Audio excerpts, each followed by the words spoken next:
মা সব বাসনগুলো মেজে দিয়েছি। হ্যাঁ হয়ে গেছে বাসন মাজা? হ্যাঁ এবার আমাকে 200 টাকা দাও। ও 200 টাকা, দাঁড়া দাঁড়া দিচ্ছি।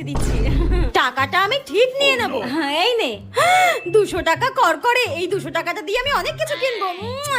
থ্যাংক ইউ মা।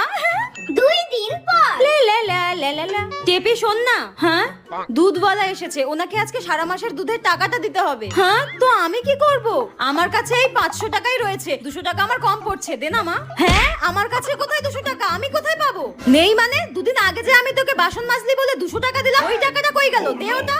হ্যাঁ ওই 200 টাকাটা, ওটা তো তুমি আমাকে দিয়েছিলে মা। তাড়াতাড়ি দে, মানুষটা বাইরে দাঁড়িয়ে আছে। বাসন মাজলাম বলে তুমি আমাকে 200 টাকা দিলে, এইভাবে সেই টাকাটা তুমি নিয়ে নিলে না। এই নাও। দেখলি তো এক ঢিলে 2 পাখি কিভাবে মারলাম? বাসনও মাজালাম, টাকাও নিয়ে নিলাম। ঠিক আছে আমি দুধওয়ালাকে টাকাটা দিয়ে আসি, যাই। দেখ কেমন লাগে। ফ্রিতে বাসন মাজিয়ে নিল, তার ভাল লাগে না।